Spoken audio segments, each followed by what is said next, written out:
keto, carnivore, juice cleanses. What we have P90X, insanity, Richard Simmons. Why do fad diets and fad workouts come and go? There's got to be something good about them, right? Tonight we're talking about fad diets, fad workouts, the good, the bad, the in between. But why consistency beats all of them every single time. I'm Nathaniel 𝐽𝐶. My partner Zach Bush are here tonight to talk about fads. Outside of diets and exercise, I don't know any of the fads these days. I'm not a cool kid. Okay. I am not on Twitter. I'm not on any of that stuff. So Yeah. I am not into the fads either.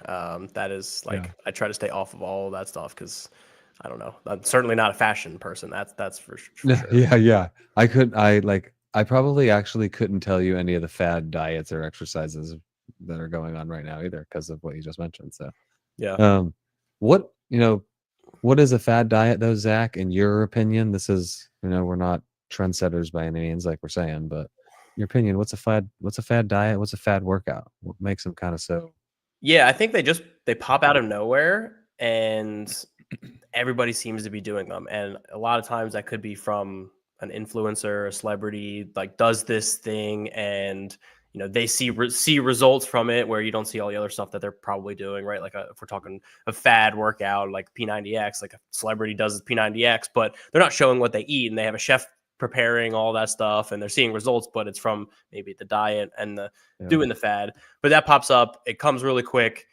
Everybody sees these big results super fast, and it's just promising a lot of quick results and a transformation without creating this. It's never long term, right? It's never 6-month plan, 1-year plan. It's always 30 days, 75 days, 90 days, something like that. It's always a short timeline that everybody can kind of grasp and pops out of nowhere. Everybody does it for a little while, and then it just slowly just goes away, and you never hear about it again.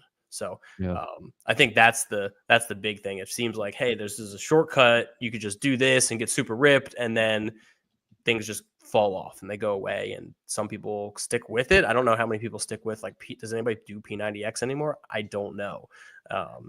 But I think that's really what it is. And it's tempting because it's quick. People have seen results and you see, especially celebrities doing it and getting results. And so you're like, oh, I want to do that too. Yeah. Yeah. As from the dad standpoint, of course, right? This is Fit Fatherhood, but it applies to a lot of people. It's just like as we're busy, the older we get, typically the busier we're getting, our careers take off, our family grows, there's more things pulling us in other directions. Having this, oh, I can get shredded, I can look like that guy in 90 days on 25 minutes a day. I don't think that's P90X. I think it's more like an hour workout or like 45-minute workouts, but it's enticing. It's appetizing to us. So, I named a couple. We have, on the diet side, I don't know if I would call keto and carnivore or even like vegetarian so much as fads, as maybe they're a little trendy. They come in as trends, but they get hot in pop culture, and so you hear Jordan Peterson talking about being on a carnivore diet on Joe Rogan, and you go, oh, well, it's working for him. Why can't it work for me? But like you mentioned, a lot of times we get it. You're eating steak all day, even though steak's delicious. You might get burnt out on it and it won't last. It doesn't become a lifestyle. It's the same thing with the workouts, the P90X, the insanity, the Gene Simmons, Richard Simmons, like workout videos. What really leads to results is if you do any of these forever. That's what leads to results, is just being consistent with it. And I don't say I harp on, but we've harped on 75 hard before. Harped maybe a little bit of an extreme word, but just for the extremeness of it. We're asking people to do 2 45-minute workouts, one of them then being outside. I forget what all the criteria was, but like read 10 pages a day, drink 100 ounces of water a day. You can't have any alcohol. You've got to take picture. You go for a person that's doing almost nothing to doing 75 hard is absolutely overwhelming. Yes. Yeah. It's, Yeah. I was talking to, cause my mom did this, my sister and my brother-in-law did it. They all did it as a fun little challenge, but they have a good foundation, a good baseline. They've been very dialed in on all of that stuff. So they're just looking for a new, different challenge just to see what they can do, right? Just like somebody decides they want to run a 5K or run a marathon, right? You don't do that going from nothing typically, but it's going like, hey, I've been working out for a while. I need to change things up. Let me give this a try to challenge myself in a different way. So like, especially 75 hard, where it's so extreme that I think it sets everybody up for failure because you have to restart back over. What's more demoralizing than getting 10 days, 14 days into something and going, oh, I got to start all over. Like for me, I would be out. I'd be like, okay, this is not worth doing it. I quit. Yeah. And that's not what you want to do. It's not how you want to set things up. And I think that's how some of the keto carnivore is like, it's a lifestyle. You just have to work through a lot. And I think they're very specific. And another one that I think is actually more fad is like the Whole30. That's the short, like, hey, this is 30 days and you're just having whole foods and there's a bunch of recipes for it. It's the foundational stuff that you want. But after the 30 days, like, what did you learn? How did you build up from it? So I think that's the biggest thing. Like when we're coaching people, we're looking to teach you how to think through things and how to work through things and how can we build these habits and how can we work through that. So, I mentioned some things that they miss. Like what do you think that these diets get right? Yeah, I mean, first off, they're appealing to our want for now, right? The not being able to delay gratification in a sense. So that's the first thing that they get right from like a marketing standpoint. But then what they actually get right is they work. That's the thing. They work like P90X. If you did P90X every day, you would be in pretty good shape. As long as you weren't just eating, garbage mess all the time. If you ate just carnivore diet and you were stuck to it, or you stuck to keto, or you would see results. The problem is that they become boring, and you need consistency. You need consistency over a long period of time. P90X is great, but like you mentioned, after 90 days, now what? A lot of people don't go do P90X again. Now, if you take 6 weeks off, like almost what was the point of doing the P90X? We don't want to have P90X. We want to have P forever X, right? Something that you're just going to do. This is your lifestyle. And it's okay if you were to jump from P90X, you take 3 days off and then you go do Insanity, and then you take a few days off and you go do, I don't know, Jazzercise, whatever, for 12 weeks. That's fine. As long as you're being consistent with what you're doing over time, you're consistently putting in work. So really the things that they get right is that they do work. The things that they get that wrong is like, hey, we've put an end date on your health. Like, no, that's not. We're building a lifestyle. That's like you mentioned, when people come in to Fit Fatherhood and we start working with them, the first thing we do is like, where are you at right now? What are you doing? Are you doing P90X? Sweet. Let's keep doing P90X. If you're not getting the results that you want, okay, then it's something that you're eating. It's maybe you're not sleeping well enough, or it's maybe something you're drinking. Now we can dive into it. But did I answer the question?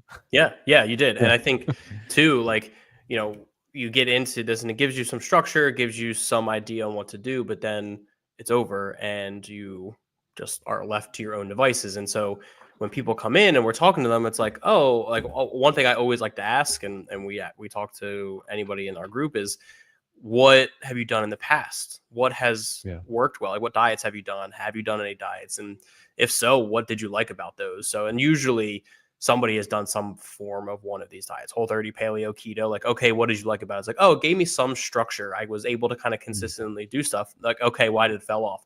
Because it was too structured and it was too strict. And that's the problem with these, is like they're short. So you can do that.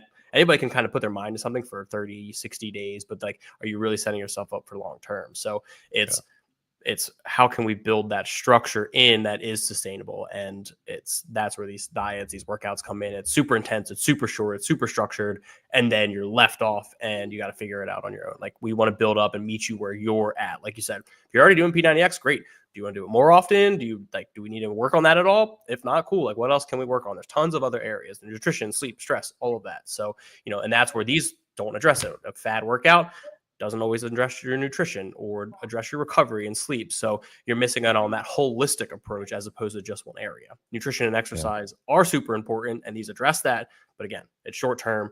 We want to look at everything holistically. What's the most important thing or the easiest thing we can get started? How can we build a plan around that and just allow you to grow into that and increase the plan and what you're doing, how often you're doing, and just meet you where you're at. I love it. Yeah, you mentioned the diet and then exercise. I this is coming from somebody that did P90X. It was 20 years ago. So I have it on DVD still. I don't know if there's other ways to. It was actually probably a burned DVD, but I thought that they did a really good job of actually talking about nutrition at the beginning of like your intro, as a matter of fact, because we say it, you can't outwork a bad diet.